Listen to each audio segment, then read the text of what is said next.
ॐ विश्वानि देव सवितदुरितानि पराशुव यद्भद्रं तन्न आशुव। समस्त संसार को उत्पन्न करने वाले, उनका पालन पोषण करने वाले, उसे चेतना एवं प्रेरणा देने वाले सविता देव, हे परम ब्रह्म, समस्त दुखों एवं समस्त अवगुणों को हमसे दूर कर दीजिए और जो हमारे लिए कल्याणकारी हो वह हमारे पास लाइए, हमें प्राप्त कराइए। मैं परम पूजनीय वेद माता गायत्री युवा वाहिनी संस्थापक अरविंद सिंह, परम पूजनीय गोस्वामी तुलसीदास रचित रामायण महाकाव्य का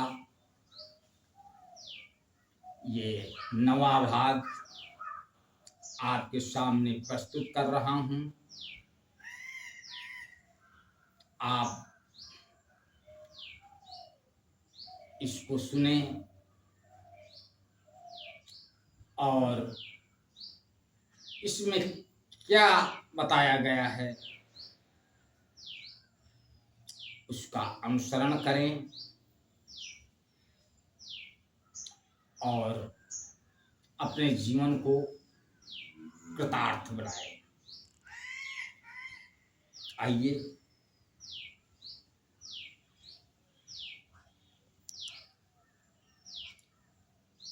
भनिति मोरी सब गुण रहित विश्वविदित गुणेक, सो विचारी सुनियहि सुनित जिनके विमल विवेक।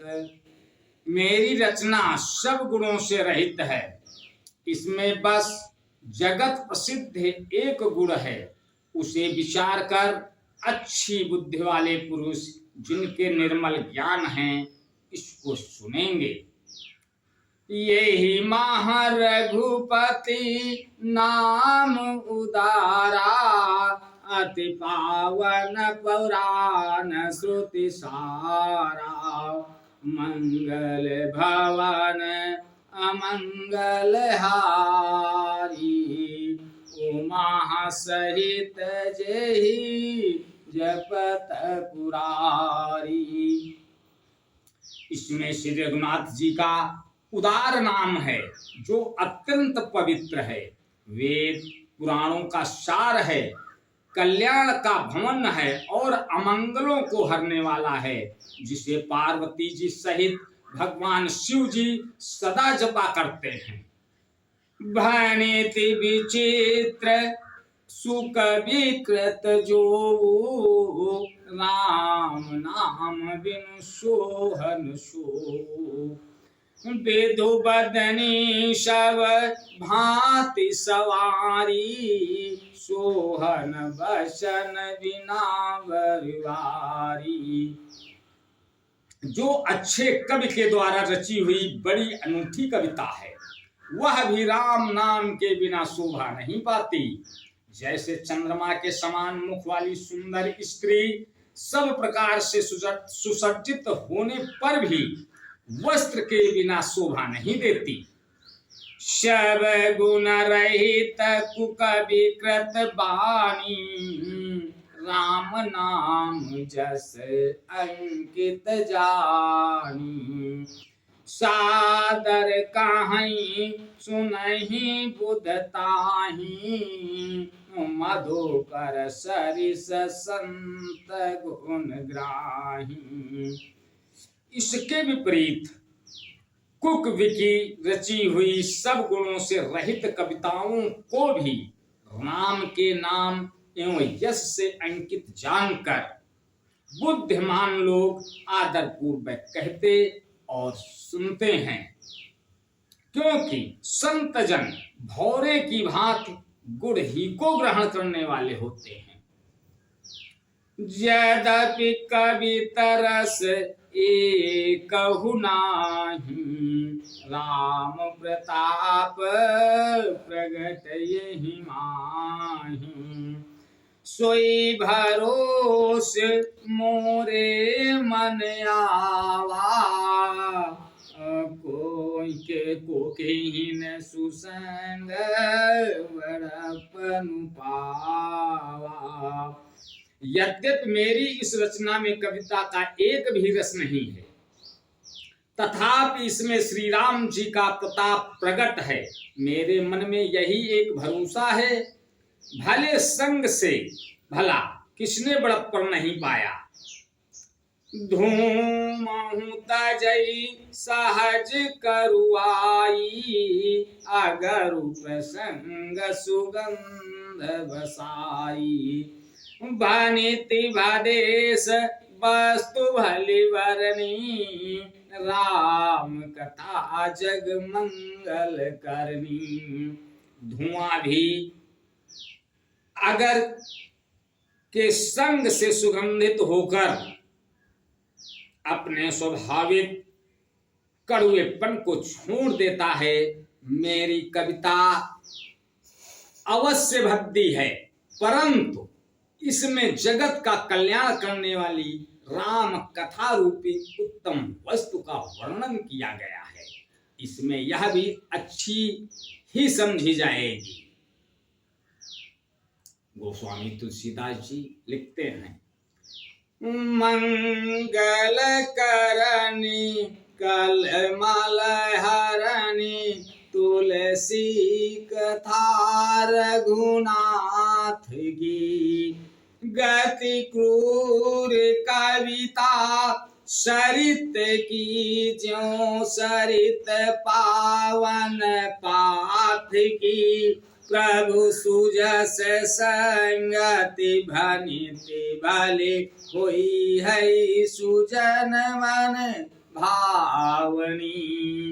भवयंग भूति समान की, सुमिरत सुहावनी पावनी। तुलसीदास जी कहते हैं कि श्री रघुनाथ जी की कथा कल्याण करने वाली और कलयुग के पापों को हरने वाली है।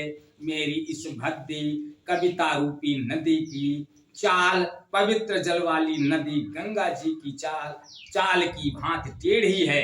प्रभु श्री रघुनाथ जी के सुंदर यश के संग से यह कविता सुंदर तथा सज्जनों के मन को भाने वाली हो जाएगी। शमशान की अपवित्र राख भी श्री महादेव जी के अंग के संग से सुहावनी लगती है और स्मरण करते ही पवित्र करने वाली होती है। प्रिय लागहि अति सबहि मम, भनिति राम जस संग। दारु विचारु की करई को, बंदे अमलय प्रसंग। श्री राम जी के यश के संग से मेरी कविता सभी को अत्यंत प्रिय लगेगी, जैसे मलय पर्वत के संग से काष्ठ मात्र चंदन बनकर वंदनीय हो जाता है। फिर क्या कोई काठ की तुच्छता का विचार करता है? श्याम सुरभि पै विसदयति, गुणद करहि सब पान। गिरा ग्राम सिय राम जस, गामहि सुनहि सुजान।